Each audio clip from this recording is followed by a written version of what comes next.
ये विधानसभा सीट है गया जी विधानसभा।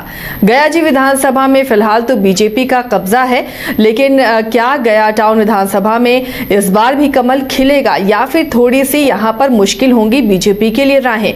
इस बार का मुकाबला कैसा होगा उसे हम जानने की कोशिश करेंगे। रंजन जी, अगर गया जी को स्कैन करते हैं तो क्या लगता है यहाँ के मुकाबले किस तरह होते रहे हैं? इस बार क्या कुछ अलग होने की उम्मीद है? देखिए, अगर गया शहर की हम बात कर रहे हैं, गया टाउन विधानसभा क्षेत्र की, तो यहाँ पर आप देखती हैं कि यहाँ जो चुनाव हुए हैं तो पिछले 8 चुनाव से आपको दिखेगा कि सिर्फ बीजेपी ही गया में चुनाव जो है वो जीत रही है और एक ही प्रत्याशी प्रेम कुमार हैं जिन पर गया की जनता ने असीम प्यार जो है वो बरसाया है और यही वजह है कि वो 8 बार से लगातार जो है वो चुनाव जीत रहे हैं। हालांकि गया टाउन की अगर आप बात कीजिए तो आपको जो बीजेपी को आज आप देखती हैं कि जिस तरह से फ्लरिश किया उसकी एक पृष्ठभूमि भी है। यहाँ भारतीय जनसंघ भी 2 बार चुनाव जीत चुका है। तो अगर आप 17 चुनावों में देखें तो बीजेपी 8 और भारतीय जनसंघ 2, तो 10 बार जो है इसी पार्टी या आप कह सकते हैं जो एक सोच है वो उसी तरह की सोच को यहाँ पर जीत मिलते रही है। हालांकि पहले कांग्रेस ने भी यहाँ पर कई बार सफलता जो है वो हासिल की है और कई चुनाव यहां से जीते। इनफैक्ट 5 चुनाव जो है वो कांग्रेस के नाम भी रहे हैं और जनता पार्टी और निर्दलीय को भी एक बार कामयाबी मिली है। लेकिन जब आप गया शहर की बात करती हैं तो आपको ये दिखेगा कि यहां लेफ्ट का भी एक प्रभाव था। अभी फिलहाल पिछले कुछ चुनावों से जो मुकाबला है वो बीजेपी वर्सेस कांग्रेस का यहां देखने को मिलता है, जहां बीजेपी से कैंडिडेट प्रेम कुमार होते हैं, कांग्रेस किसी कायस्थ उम्मीदवार को यहां से चुनावी मैदान में उतारती है। लेकिन सवाल यह भी है कि कांग्रेस को कामयाबी नहीं मिल रही है, तो ऐसे में महागठबंधन क्या लेफ्ट की तरफ सोच सकता है? हालांकि जो कांग्रेस से पिछली बार प्रत्याशी थे अखौरी ओमकार नाथ, उन्होंने एक कायस्थ सम्मेलन भी अपने क्षेत्र में होली के समय करवाया था, वो एक चीज थी। लेकिन सीपीआई का भी सम्मेलन यहां हुआ है और सीपीआई भी यहां पर दावेदारी कर सकती है। उसका तर्क ये होगा कि चूंकि कांग्रेस यहां से कामयाबी हासिल नहीं कर पा रही है और जब आखिरी बार 2010 की बात है जब अखौरी ओमकार नाथ मतलब मोहन श्रीवास्तव चुनाव लड़ रहे थे और सीपीआई से जलालुद्दीन अंसारी थे, तो दूसरे स्थान पर सीपीआई के कैंडिडेट रहे थे। तो सीपीआई यहां पर इस सीट के लिए दावा ठोक सकता है। लेकिन अगर आप देखें जिस तरह से यहां पर वोटर्स अधिकार यात्रा हुई है और उसमें राहुल गांधी आए हैं, तो जो कांग्रेस है वो अपनी लड़ी हुई सीट को इतनी आसानी से छोड़ देगा वो दिखता नहीं है, क्योंकि पिछली बार हालांकि उसकी हार जो है 41,898 वोटों से हुई थी, लेकिन मत प्रतिशत जो है कांग्रेस को ठीक आए थे, 41% के आसपास पिछले चुनाव में 2020 में आए थे।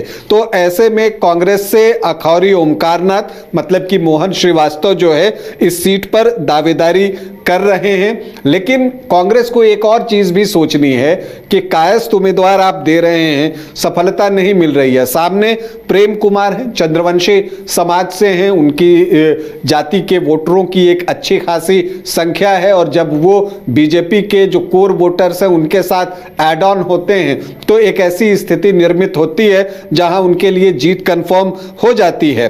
तो ऐसे में कांग्रेस ये सोच सकती है कि इस बार जो है प्रत्याशी बदला जाए। एक अमित चंद्रवंशी हैं, वो भी चंद्रवंशी समाज से हैं, तो क्या उनको उम्मीदवार बनाया जाएगा? लेकिन यह भी एक सवाल है कि जब दोनों चंद्रवंशी होंगे तो चंद्रवंशी समाज किस की तरफ ज्यादा जाएगा? और इसके अलावा वैसी परिस्थिति में कायस्थ वोटर जो कि अखौरी ओमकार नाथ को वोट कर रहे हैं, कहीं वो वापस से बीजेपी की तरफ आ गए तो फिर क्या होगा? तो ये सारी परिस्थितियां जो है गया शहर के चुनाव को बहुत रोचक जो है वो बना रही हैं। फिलहाल यहां पर अभी भी प्रेम कुमार सहकारिता मंत्री हैं, उनकी अपनी एक छवि है और यही वजह है कि प्रेम कुमार की जो जीत है उसका अगर आप देखिए कारण क्या है तो उनकी एक साफ सुथरी छवि है। पार्टी पर पकड़ है, क्योंकि जब आप जो कार्यकर्ता हैं उनके बीच आपका रिलेशन अच्छा होता है तो जब चुनाव में जिसे आप बूथ मैनेजमेंट कहते हैं उसमें वो आगे रहते हैं, तो इसका लाभ भी प्रेम कुमार को मिलता है। प्लस यहाँ का जातिगत समीकरण जो है वो प्रेम कुमार को सपोर्ट करता है, और ये भी लोग यहाँ के जानते हैं कि प्रेम कुमार जीतेंगे तो ये तय है कि वो सरकार में मंत्री बनेंगे। तो ये सारी वजहें जो है वो प्रेम कुमार की स्थिति को यहाँ मजबूत बनाती है। लेकिन 8 बार से चुनाव जीत रहे हैं 1990 से, क्या इस बार कोई एंटी इनकम्बेंसी उनके खिलाफ है? क्या होगा ये देखना जो है गया टाउन में जो है वो दिलचस्प होगा। चलिए, तो यहाँ की जनता का मिजाज भी जान लेते हैं कि इस बार यहाँ की जनता का मिजाज क्या है। क्या वो अपने मौजूदा विधायक से खुश है या फिर इस बार उन्हें परिवर्तन चाहिए? मुद्दे क्या है वो भी उनसे जानने की कोशिश करते हैं। जो है वो 25 साल पहले वाला जंगल राज नहीं चाहते हैं। एक बात सामने ये भी आई है कि लगता है कांग्रेस अलग चुनाव लड़े, क्या कांग्रेस अलग आती है? कांग्रेस का कोई अस्तित्व नहीं है बिहार में। कांग्रेस जो है वो आरजेडी का पीछे लघु हो गया है। अच्छा, उनका कोई अस्तित्व नहीं है। लालू जी जो चाहेंगे वो होगा। इनका अपना कांग्रेस का कोई अस्तित्व नहीं है, न कोई विजन है इनका, न कोई इनके पास कोई विकास मॉडल है, कुछ नहीं है इनके पास। लोकल विधायक कुछ किए कि नहीं किए? देखिए, लोकल विधायक तो जो जिस उम्मीद से इनको आज 35 साल से हमारे गया के जनता इनको वोट दे के हम लोग जिता रहे हैं, उस पर तो खरे नहीं उतरे हैं। लेकिन हम लोग की मजबूरी है कि सुशासन के सरकार के कारण जो है वोट इनको हमको देना है। कुमार जी मुख्यमंत्री होने चाहिए और हम लोग चाह रहे हैं कि स्वस्थ रहें और 5 साल और जो है समय दें।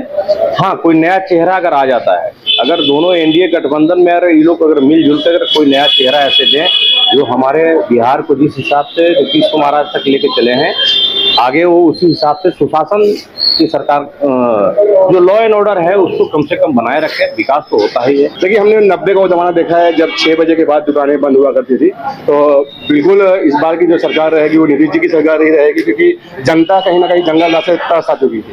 तो कहीं ना कहीं पूरे बिहार की जनता इस बार फिर नीतीश जी के साथ है, क्योंकि उन्होंने जो काम किया है वो लगातार पिछले 20-22 सालों से जो बिहार का स्थिति था उसको डेवलप किया है। आज सड़कें जुड़ी हुई है, आज आपके घर में लाइट आ रही है, सबसे बड़ी वृद्धा पेंशन दिए हैं आप लोगों को, जनता को 122 यूनिट बिजली बिल फ्री दिए हैं। तो ये सब चीजें जो है वो मुद्दा है, और कहीं ना कहीं लोग जंगल राज से त्रस्त आ चुके थे, इसलिए जनता कहीं ना कहीं नीतीश जी के साथ है। देखिए, इस बार हम लोग तेजस्वी जी को पसंद कर रहे हैं। इसलिए तेजस्वी जी को पसंद कर रहे हैं कि युवाओं का लड़ाई और बेरोजगारी पर उनका मांग है, इसलिए बेरोजगारी पर ही उनका फोकस है और युवाओं के लिए वो सोच रहे हैं।